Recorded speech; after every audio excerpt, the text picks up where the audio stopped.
తెలంగాణ ప్రభుత్వం రైతు సంక్షేమం కోసం కీలక నిర్ణయాలు తీసుకుంటోంది. అన్నదాతల జీవితాల్లో వెలుగులు నింపేలా కృషి చేస్తోంది. రైతులకు అండగా నిలిచేందుకు వినూత్నమైన పథకాలను ప్రవేశపెడుతోంది. కర్షకులకు అండగా నిలిచేందుకు రేవంత్ సర్కార్ రెడీ అవుతోంది. ఎన్నికల్లో రైతులకు ఇచ్చిన హామీలను ఒక్కొక్కటిగా నెరవేర్చేందుకు చర్యలు చేపట్టింది. రెక్కలు ముక్కలు చేసుకుని పండించిన వరి ధాన్యానికి 500 రూపాయల బోనస్ అందించనున్నట్లు ఇప్పటికే ప్రకటించింది. రైతు భరోసా పథకం ద్వారా ఎకరాకు 15,000 ఇచ్చేందుకు సన్నాహాలు చేస్తోంది. అదేవిధంగా రైతులు ఎంతో కాలంగా ఎదురుచూసిన రైతు రుణమాఫీని కూడా అమలు చేసింది. తెలంగాణ ప్రభుత్వం రైతన్నలకు 2 లక్షల రైతు రుణమాఫీ చేసింది. ఇక ఇప్పుడు తెలంగాణ రాష్ట్ర రైతాంగానికి మరో తీపి కబురును అందించింది ప్రభుత్వం. రైతులకు దసరా కానుకగా సీఎం రేవంత్ అదిరిపోయే గిఫ్ట్ను అందించారు. పామాయిల్ రైతులకు మద్దతు ధరను పెంచుతున్నట్లు ప్రకటించారు. దాదాపు 3,000 రూపాయల వరకు పెంచుతూ ప్రభుత్వం నిర్ణయం తీసుకుంది.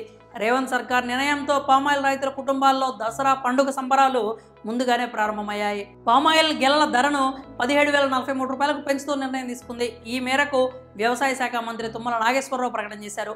కేంద్ర ప్రభుత్వం ముడి పామాయిల్పై దిగుమతి సుంకాన్ని పెంచింది అన్నారు. సెప్టెంబర్ 13న ముడి పామాయిల్ దిగుమతిపై సుంకాన్ని పెంచుతూ కేంద్రం ఉత్తర్వులు జారీ చేసిందని తుమ్మల వెల్లడించారు. గెలల ధరల పెరుగుదలతో పామాయిల్ సాగు వైపు మరికొందరు రైతులు మొగ్గు చూపుతారని ఆయన ఆశాభావం వ్యక్తం చేశారు. తెలంగాణ ప్రభుత్వం కృషి వల్లనే ఇది సాధ్యమైంది అన్నారు. దీంతో ఆయిల్ పామ్ గెలల ధర టన్నుకు 14,392 రూపాయల నుంచి 17,043 రూపాయలకి పెరిగింది అన్నారు. అంటే దాదాపు 3,000 అదనంగా రైతులకు అందుతున్నాయి. పామాయిల్ సాగు చేసే వేలాది మంది రైతులకు లబ్ధి చేకూరుతోంది. రైతులకు ప్రత్యామ్నాయ పంటల వైపు దృష్టి సారించే విధంగా ప్రభుత్వం చర్యలు చేపడుతోంది.